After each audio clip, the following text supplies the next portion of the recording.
Welcome back everybody, I'm the Redstone Warper here, and today I bring you the second version of my 18,000 obsidian per hour farm that converts lava buckets into obsidian. This one no longer requires the ginormous snowball farm off to the side, and instead it uses this snow golem over here and the wither skulls that we're redirecting to send the snowball back to the farm so that it can continue running indefinitely. This actually creates a surplus of snowballs, so if you wanted to, you could create extra storage over here to store them, but instead at the moment we just burn the excess. I would like to thank another YouTuber, Esgray, for suggesting the idea to use the wither to also harvest the snow instead of using TNT duping. His original design for such a thing actually uses the wither and generates the snow down here in order to break it with the wither and get the snowballs. I attempted to use this strategy by putting a snow golem over here encased in glass so the wither and the snow golem can't see each other, and generating the snow on top of the obsidian, but unfortunately due to update orders, the snow pops off before it can be broken by the wither and generate a snowball. This would have been really nice because every time the wither breaks, it makes another snowball, meaning it would be a perfectly timed system so that you would never ever run out, because every time the wither breaks, another snowball would be generated to break it again. So all you would need is a few in here just as buffer. There is a way to do this by actually moving the obsidian upwards and generating it on this layer here, and then putting the snow on the bottom, but unfortunately because of the way certain things work, it would require a complete redesign of the farm, and it would also mean that you would produce one less obsidian block at a time, because this dispenser is going to be in the way of the wither and sometimes get destroyed.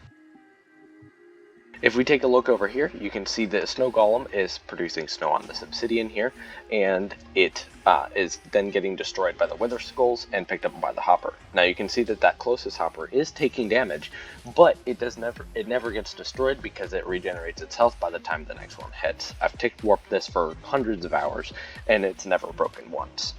The modifications required to turn my first design into this design are pretty simple. We need to change the water over here, so that the water doesn't flow on this side, because else it makes it so that the snow doesn't get destroyed. But we still need to be able to turn this back into a cobblestone. So what we've done here is we have the water running down here, and we have some carefully placed stairs to keep it from turning into obsidian over here, and water to continue generating the cobblestone. We also had to remove one layer of soul sand so that this skull is lower, although this is no longer as necessary as it used to be. But because of that, we also have to replace the glass down here with some more blast resistant blocks so that those wither skulls don't destroy them. Everything else about this farm is pretty much the same, but I'll go over it really quickly just for anybody who hasn't seen the first video, which you should watch by the way, as there is a tutorial section on how to actually summon the wither in place, which you should go watch before trying to build this farm in survival. If we take a look here, we can come into the farm and you can see that we have a whole bunch of waterlogged slabs and water in the center to turn the lava into obsidian.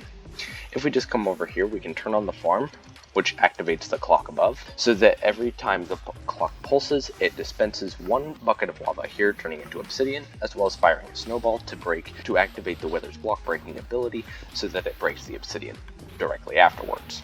This farm could be accelerated very slightly, but it would become very dangerous to run if you accelerated too much. But producing 18,000 obsidian per hour is already plenty fast enough and already pushing the limits of what you can do when running a lava farm, which I am currently designing at the moment. So if you'd like to be updated when that comes out, subscribe and ring the bell so you can be notified of when that farm comes out. If we look down here, we have item filters, which filter out the empty buckets so we can continue filling the dispensers with lava and not waste buckets. And those buckets get sorted out and put into this 2x loader, which loads them into shulker boxes so that they can be sent back to the lava farm. Here we have a shulker box unloader, which unloads lava into the farm, and then these boxes would be returned to the lava farm as well. Here we also have the 2x loaders, loading up all of the obsidian and storing it in the chests below.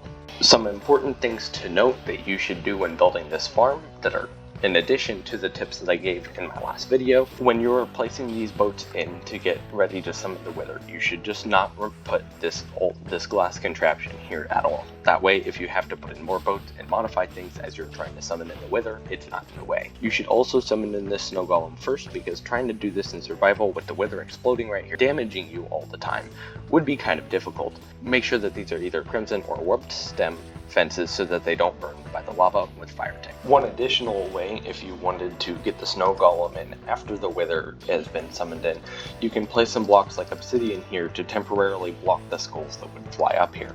Now if a blue skull spawns, it will break this obsidian and you can still start taking damage, but it's a way to modify the existing farm if you want to run it with less lag and a little bit better of a setup.